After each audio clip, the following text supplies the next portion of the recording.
நான் உங்க Sadagopan Ramesh, farmer Indian cricketer.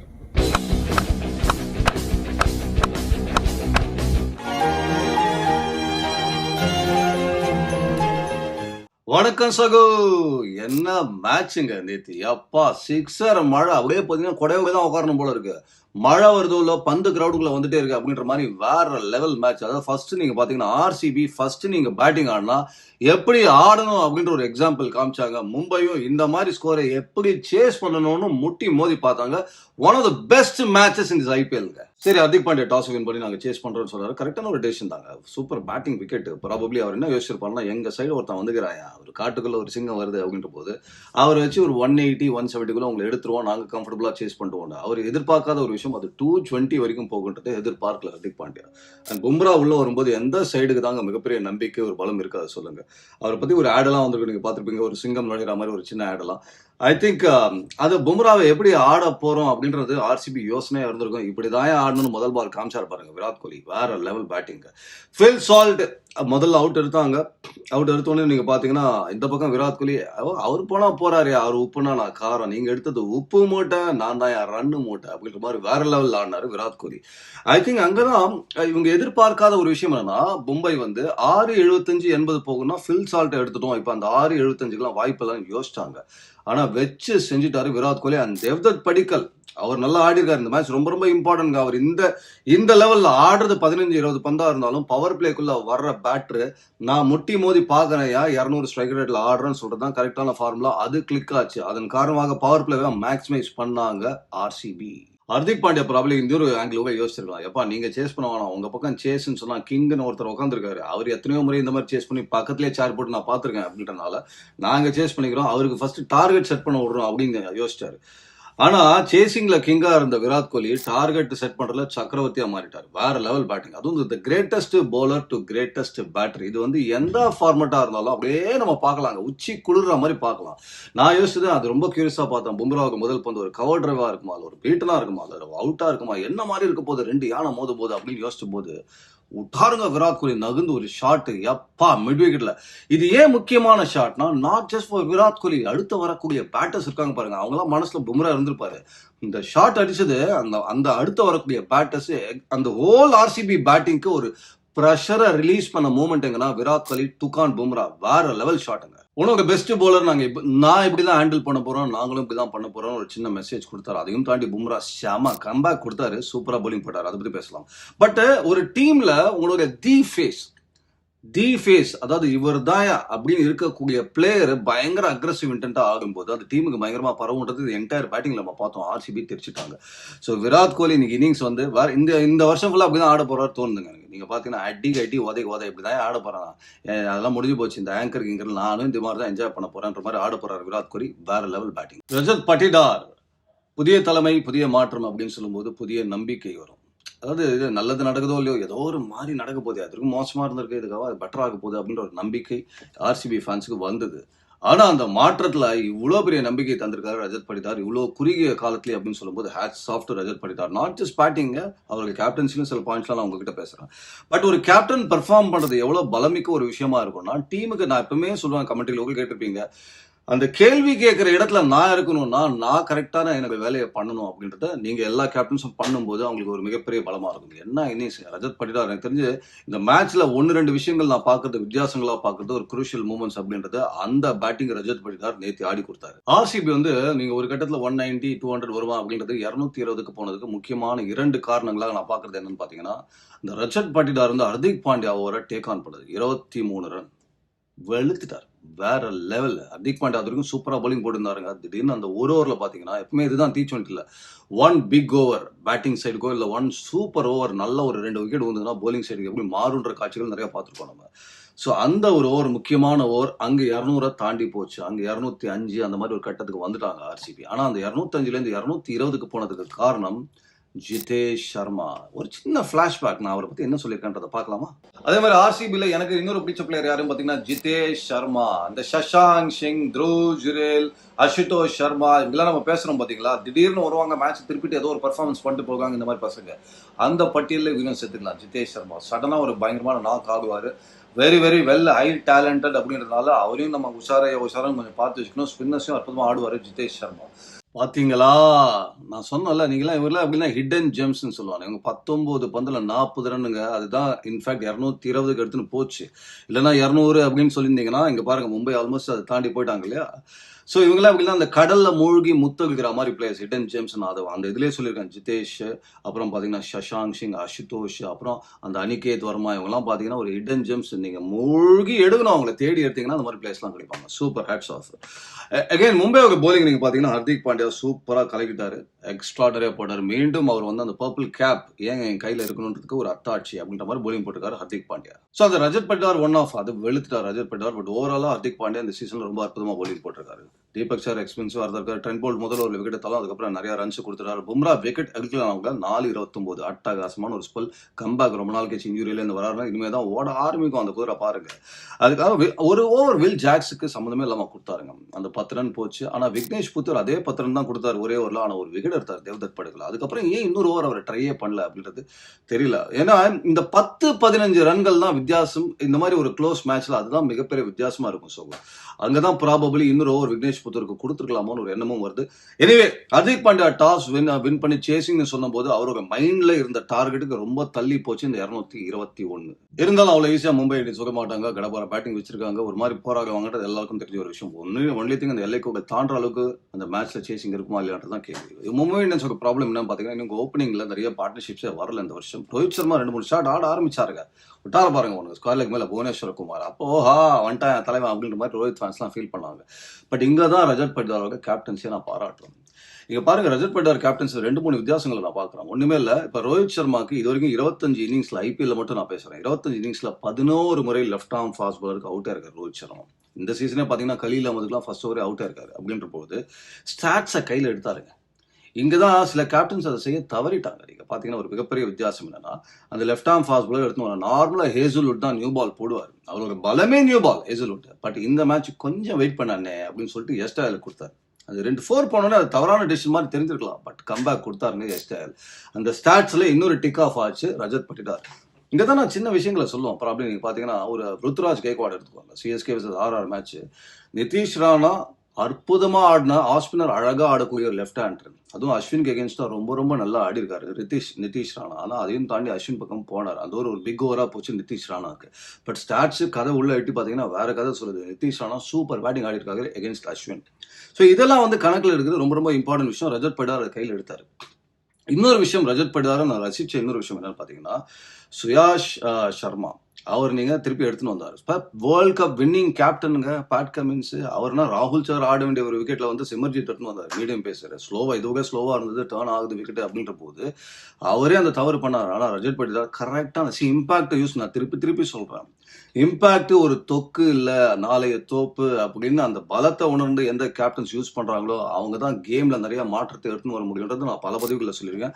அதை அழகா பண்ணியிருக்காரு ரஜத் பட்டிதார். கொஞ்சம் எனக்கு ரஜத் பட்டிதாரோட கேப்டன்சி பிடிக்க ஆரம்பிச்சிருக்கு. அதுக்கு முக்கியமான காரணம் என்ன பாத்தீங்கன்னா நார்மலா அந்த கேப்டன்சி நீங்க போலிங் பண்ணும்போது தான் நீங்க வாட்ச் பண்ணணும். அவங்க எந்த மாதிரி போலர்ஸ் எடுத்துட்டு வராங்க, எந்த பேட்டருக்கு எந்த போலரை மாற்றம் எடுத்துட்டு வராங்க, எந்த ஃபீல்டரை எங்க வைக்கிறாங்க, எப்படி ப்ரெஷரை பில்டப் பண்றாங்க, என்ன மாதிரி முடிவுல அதிரடியா இருக்கிறாங்க அப்படின்லாம் பாக்குறதுக்கு ரொம்ப சுவாரஸ்யமா இருக்கும். ஒரு கேப்டனை வந்து நீங்க ரசிக்கலாம், இவர் கூர்ந்து கவனிக்கலாம் அப்படின்னா போலிங் சைட்ல தான் பார்க்கணும். ரஜத் பட்டிதார் ஒரு சின்ன ஒரு மாற்றம் தெரியுது அவருடைய கேப்டன்சில பார்க்கும்போது. ஒரு சின்ன நம்பிக்கை கொடுத்திருக்காரு. சின்ன நம்பிக்கை இல்ல, பெரிய நம்பிக்கையாவே கொடுத்திருக்காரு ஆர்சிபி ஃபேன்ஸுக்கு Rajat Patidar.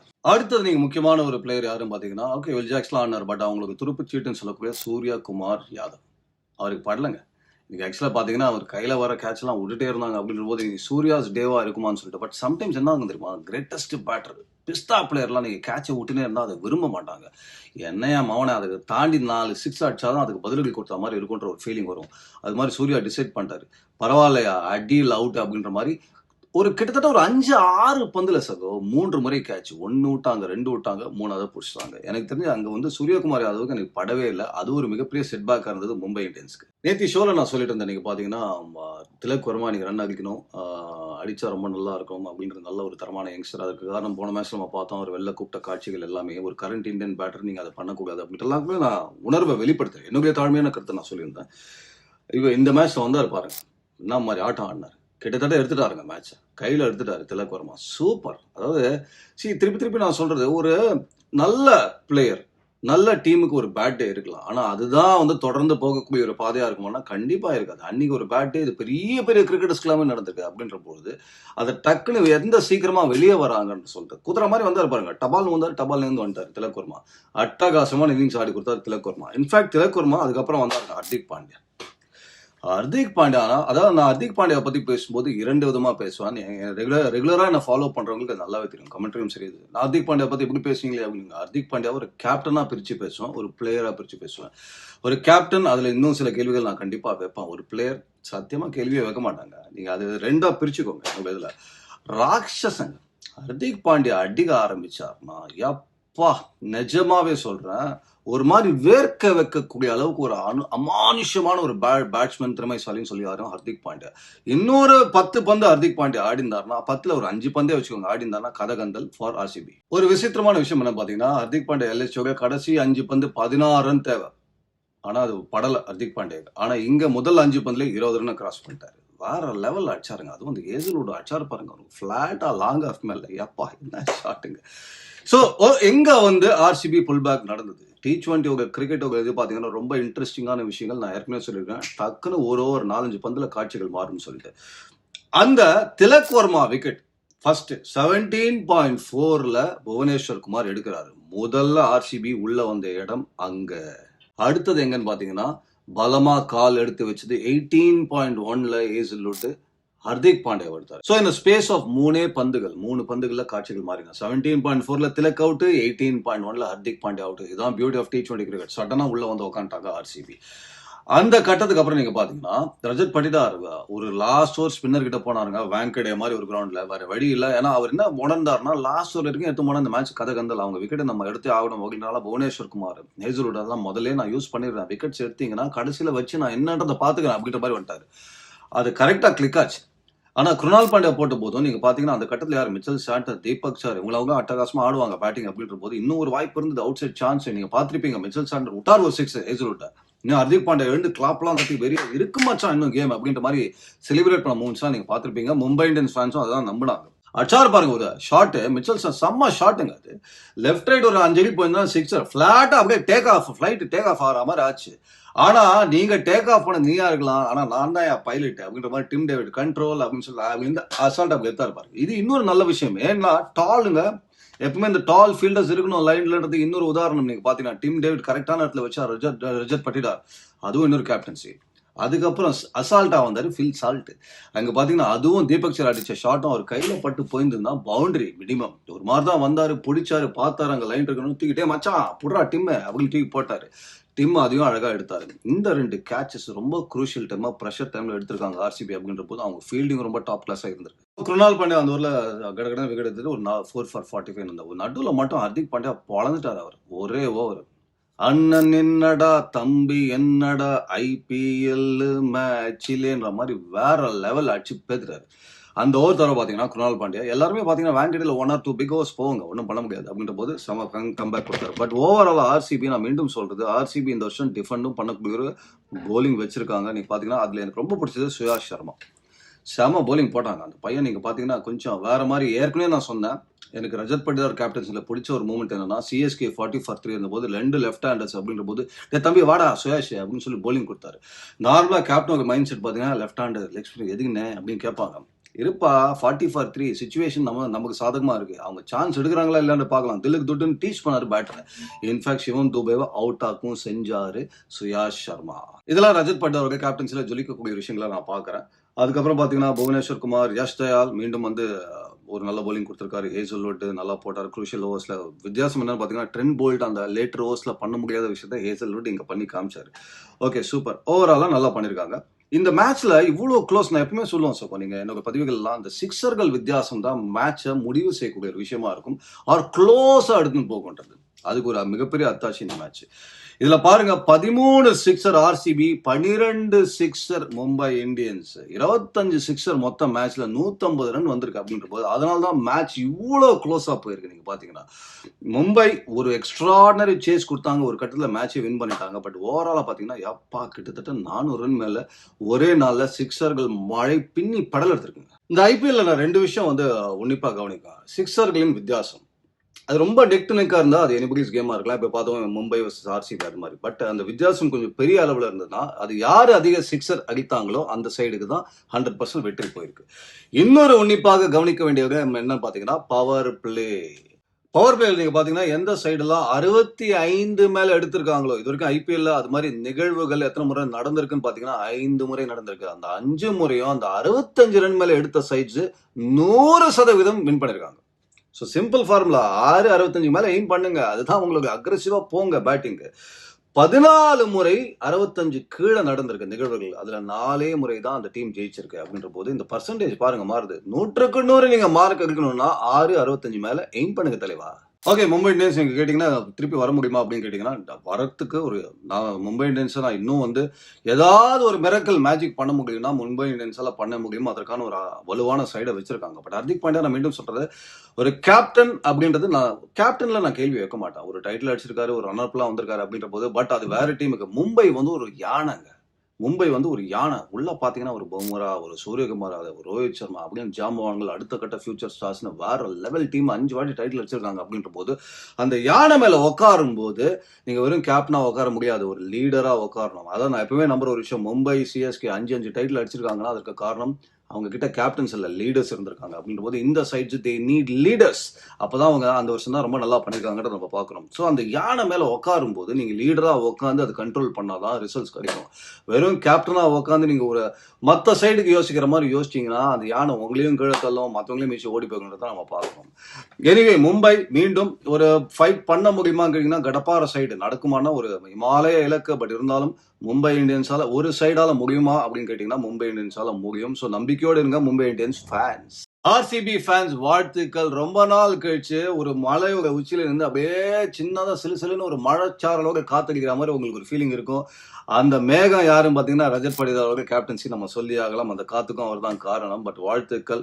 But RCB fans ஒன்னு சொல்லுவாங்க திருப்பி, ஐயோ ஹோம்ல வந்துட்டீங்களா, உங்க ஹோம் அட்வான்டேஜ் உங்களுக்கு கிடையவே கிடையாது, 45% தான் உங்களுக்கு வெற்றி வாய்ப்பு அப்படிலாம் பயமுறுத்துவாங்க. நிறைய பேர் ஸ்டாட்ஸ் தான் சொல்லுவாங்க. கவலையே படாதீங்க, அது வேறங்க. அந்த கட்டத்தில் எப்படி இருந்தீங்கன்னா ஆர்சிபி டீம் பார்த்தீங்கன்னா, நாங்க 15 சிக்ஸர் அடிப்போம் ஆனா 16 சிக்ஸர் கொடுப்போம் அப்படின்ற மாதிரி போலிங் நீங்க வச்சிருந்தீங்க. 200 அடிப்போம் ஆனா 205 கொடுப்போம் அப்படின்ற மாதிரி போலிங் வச்சிருந்தீங்க.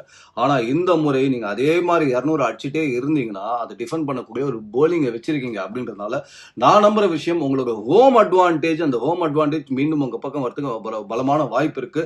அந்த வெற்றி வாய்ப்பு பர்சன்டேஜும் உங்களோட பெங்களூர்ல மேல போறதுக்கு அதிகமான வாய்ப்பு இருக்கு. அதனால ஆர்சிபி ஃபேன்ஸ் யாராவது உங்ககிட்ட அந்த ஸ்டாட்ஸை சொன்னாங்கன்னா, இந்த வாட்டி எங்க போலிங் சூப்பர் அப்படின்னு சொல்லிட்டு போயிட்டே இருங்க. ஸோ நம்பிக்கையோட இருங்க. அண்ட் வாழ்த்துக்கள் ஒன்ஸ் அகைன் ஆர்சிபி ஃபேன்ஸ். நன்றி சகோ, உங்களோட சப்போர்ட்டுக்கு, உங்களுக்கு ஆதரவுக்கு. கொஞ்சம் பொறுமையா வந்தாலும் நிதானமா பாருங்க, பொறுமையா பாருங்க, ஷேர் பண்ணுங்க, சப்ஸ்கிரைப் பண்ணுங்க, பெல் பட்டனை தட்டுங்க, டக் டிக் டிக் எல்லாத்தையும் பண்ணுங்க. ஹேவ் அ நைஸ் டே சகோ.